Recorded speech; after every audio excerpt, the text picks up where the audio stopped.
Hey everyone, welcome back. Check this out. We're sitting way below that 4 trillion mark now. The crypto market cap just hit 3.88 trillion and we're down 2.4%. Man, everything's taking a beating today. Bitcoin's hanging around 112,700, Ethereum's at 4,100, and XRP, well, it's sitting at 284, and guess what? I just snagged some at 285. Yeah, you heard right, and I'm pretty stoked about it.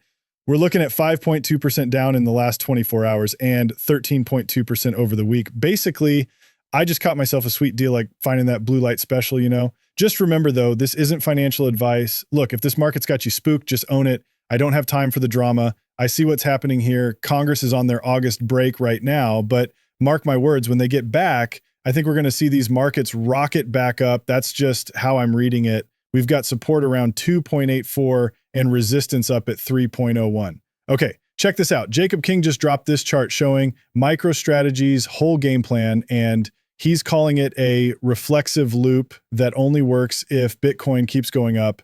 And get this, he's saying when this thing eventually crashes, it's going to make FTX, Enron, and Madoff look like small potatoes. Yikes, let's hope he's wrong on that one.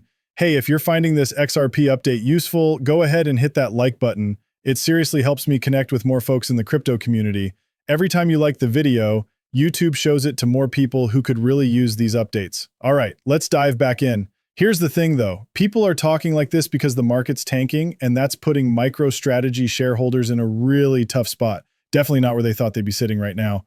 So here's how their whole system works. First, MicroStrategy raises money through debt or equity to buy Bitcoin. Then they actually buy that Bitcoin, which pushes the price up. When Bitcoin rises, their market cap goes up too, which gets retail investors and index funds all excited. Then they issue even more equity to buy more Bitcoin, and boom, the whole cycle starts over again. But here's what they don't always mention. Every time they issue more equity, it can water down what you already own if you're not paying attention. That's where all this crazy price swings and market volatility comes from. The big question now, will Congress coming back from recess and actually passing some crypto legislation be enough to save MicroStrategy's bacon? As Greg Kidd puts it, Michael Saylor is basically playing the same musical chairs game as the Fed. If that doesn't worry you, well, now you know what you're dealing with. Don't say nobody warned you. So check this out. While all of this is going down, Cathie Wood's ARK21 just dumped $64.4 million worth of Bitcoin, and BlackRock, they sold off $68.7 million too. They're taking profits during this dip, which is kind of weird for Wall Street, right? Usually they don't do that. So what's really going on here? Demand's just tanking right now. Bill Morgan asked Mac Kaiser a pretty fair question. Bitcoin fixes this, right? Look, here's where I stand on all this. I genuinely want the Bitcoin crowd to absolutely crush it and make tons of money. I really mean that. I've got skin in the game with Bitcoin too. But here's my take on what it all boils down to. If they don't get Bitcoin into strategic reserves, corporate treasuries, municipalities, basically everywhere at scale, this whole thing's going to be a disaster. But honestly, I think they're going to pull it off. Why am I optimistic? Because this administration's been pretty vocal about their plans. I mean, JD Vance showed up at Bitcoin Vegas and laid out exactly how he feels about Bitcoin. No beating around the bush there. So we're going to have to wait and see how this plays out, but there's definitely a window of opportunity here. The real test is going to be what Congress does when they get back from break, especially when it comes to crypto and Bitcoin specifically. So here's something interesting. Gemini just dropped this teaser saying the next era of rewards is preparing to launch. But get this, they're highlighting specific letters. The X in next, the R in rewards, and the P in preparing. Put those together, and what do you get? XRP. Pretty clever little hint there. Now, what exactly these rewards are going to be, your guess is as good as mine, but man, I'm really curious to see what they've got cooking. There's definitely more coming on this, so we'll have to keep our ears open. And here's what makes it even more interesting. Gemini just locked in that joint loan agreement for a $175 million credit facility, and guess what's part of the mix? RLUSD is absolutely in there. Jack McDonald's dropping some serious insights here. He's saying RLUSD on the XRP ledger is weaving itself deeper into traditional finance every day.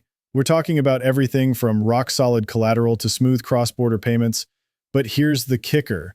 Now it's being used for IPO proceeds payments for the first time ever. And get this, even before the Genius Act went through, RLUSD was already earning major street cred in both crypto and traditional finance circles as the compliance gold standard. Now those floodgates, they're wide open, so definitely keep your eyes peeled.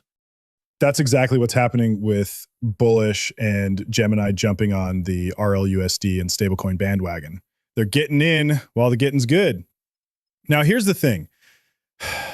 Every finance company is about to feel this shift. Big time. Simon McLaughlin nailed it when he pointed out that $2 trillion in payments got settled through stablecoins just last year. This industry's cruising down the highway right now, and Uphold, they're flying in the fast lane. Look, I'm genuinely pumped about this for a couple reasons. First off, we all know Uphold's eyeing either an IPO or some kind of merger deal. And yeah, Ripple's going after that banking charter, but honestly, I'd be over the moon if Ripple just swooped in and bought Uphold. Now, don't get me wrong. I've got zero inside info here. This is pure wishful thinking on my part. Full transparency, though, I'm holding both Uphold and Ripple SPVs. So yeah, I've got skin in the game. But it's not just about my portfolio. What gets me excited is knowing what Uphold's been up to behind the scenes. These past couple years, they've been grinding away at their B2B side, which means way more predictable cash flow. Instead of just being another brokerage, they'd be out there making payments and acting as market makers. Will it actually happen? Who knows, but a guy can dream, right? Speaking of dreams coming true, you've got to hear this conversation with Scott Melker, Andrew Parrish, and Tillman Holloway from Arch Public. They're talking about how you'd even try to gatekeep something like this. And they're predicting a breakout that's going to be absolutely wild. Trust me, it's worth a listen. And I think Ripple is on the forefront of that. I mean, look at what they're doing for Gemini's IPO. Yeah, I think they're giving them a $75 million credit facility. Is that correct? Did you guys see that story? Yep, that's correct. Well, Ripple announced this morning, 51 minutes ago, congratulations to Bullish on their successful IPO. And they arranged, Bullish did a partnership with Ripple, evidently, to where they've arranged for $1.15 billion of dollars of the IPO proceeds to be paid to them in Ripple's stablecoin. So, the fact that Ripple's out there doing this should not be surprising. They now have a stablecoin. They're soon to have a banking license, I would assume. They own a large exchange in Hidden Road. I mean, it doesn't take a rocket scientist to look at the fabric that's being woven here and see what it looks like. I mean, I haven't looked deeply into that, but as you describe it, it seems like Ripple is really skating to where the puck's at with the institutional and government side of crypto. Like they have the money, they have the power, they have the, I guess, regulatory clarity now. And as you said, they can actually utilize their own stable coin to increase usage of it for all these purposes. It's pretty brilliant.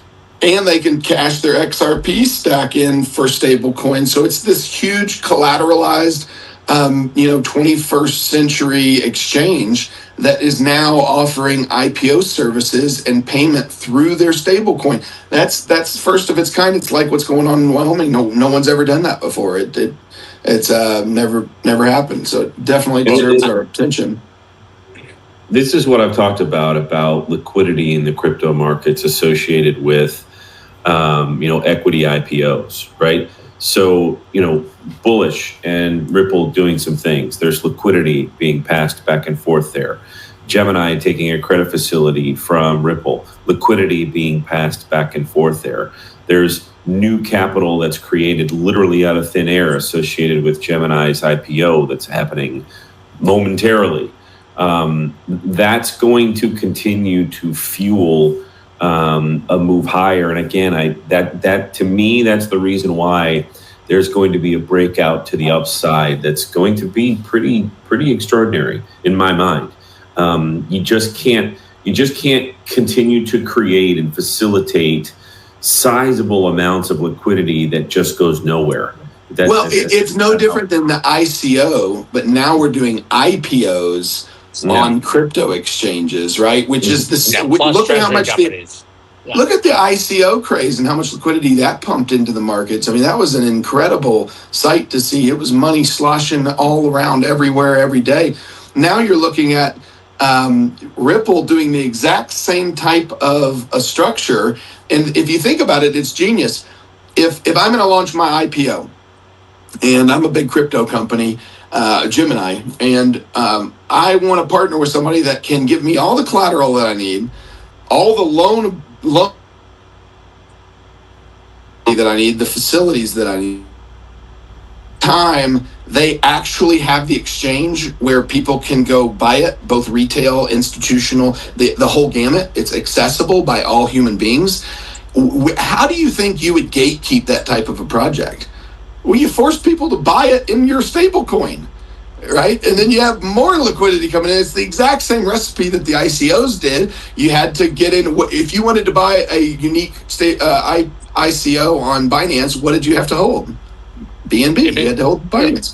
Yeah. So it's same. It's just happening now with IPOs, which is insane because there's so much more money in the IPOs, and there's so much more traditional finance that is paying attention to this, but it's being done in a high-speed rail versus an old steam locomotive. It's insane. I'm absolutely loving this. These guys have hit the nail on the head, and you can just feel how this cutting-edge tech and digital assets are finally merging with old-school finance.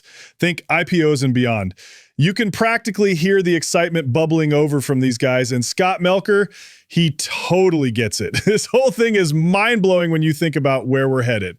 Here's what's going to be a real wake-up call for folks, especially those who've been stuck in that speculative crypto bubble without really seeing the bigger picture. They're missing what this market was actually built for and where it's truly going.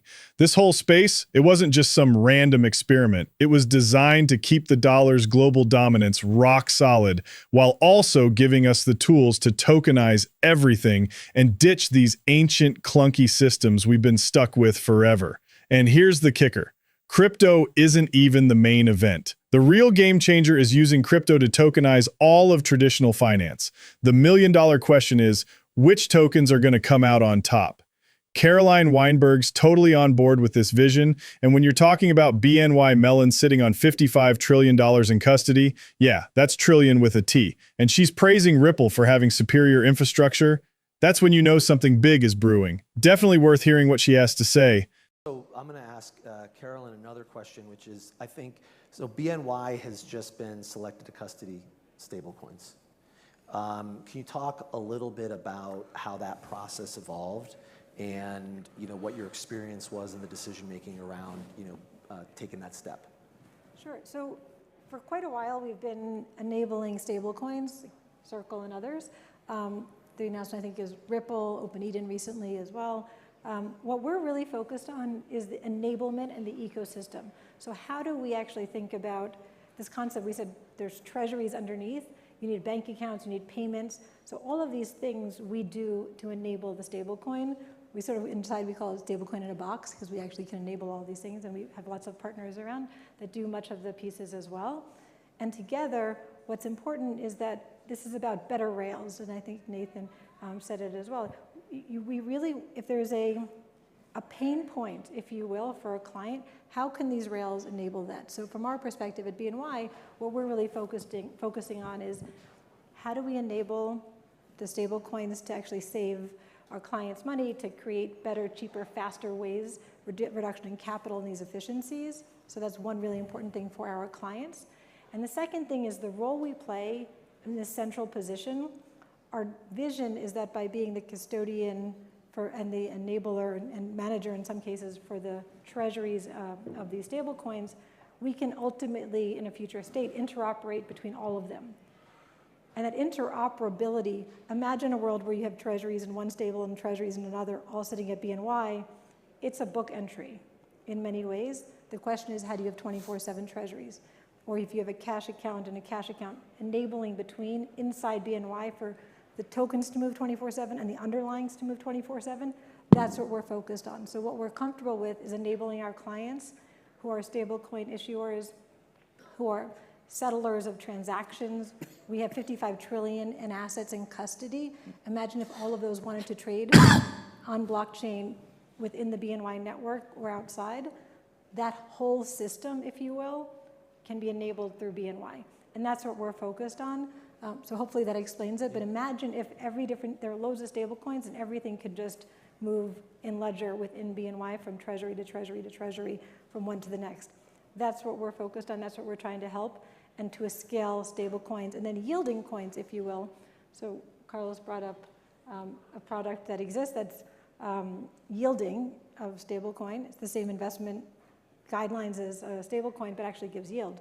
So imagine just going back and forth, checking account, savings account, checking account, savings account. Ultimately, we would love to be able to do that for the system. And that's how we're comfortable. And that's the premise. Boom. There it is. $55 trillion flowing 24/7, inside and out, folks. And guess what? This isn't happening on those dusty old banking systems we're used to.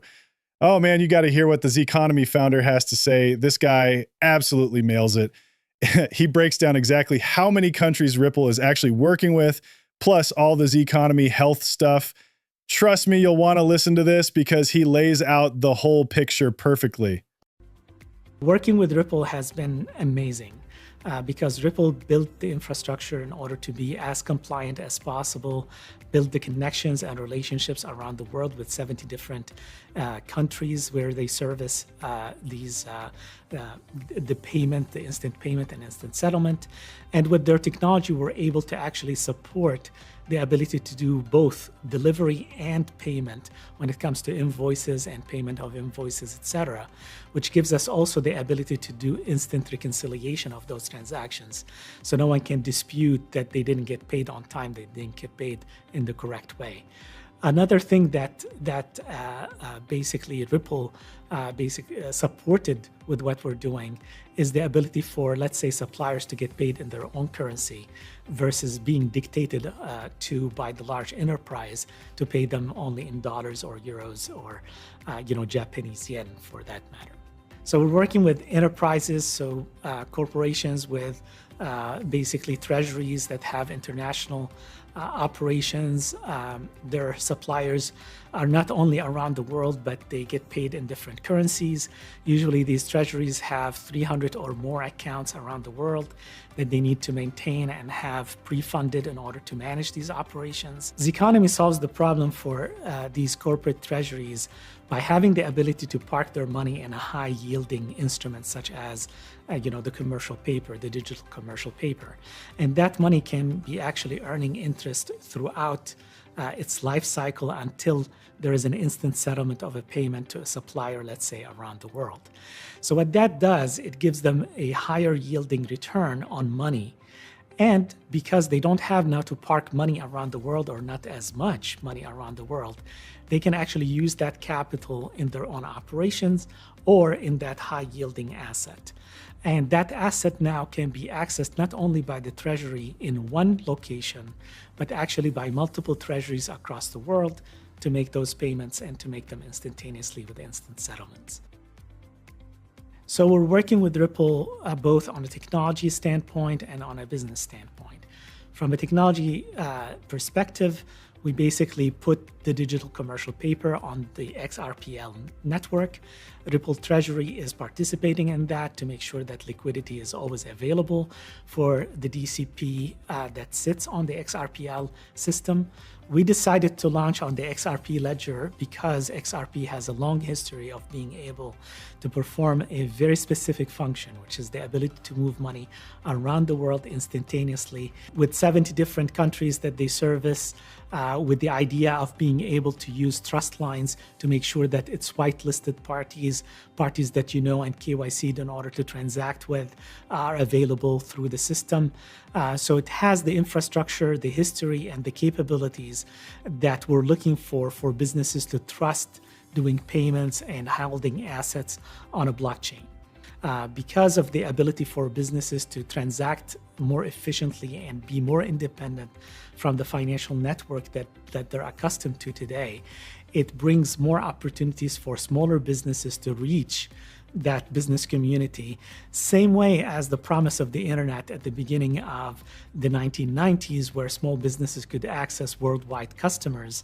But now we only have the Amazons and the Googles doing that. Blockchain can offer that in a new way for a lot of these suppliers, a lot of these businesses around the world to have that ability.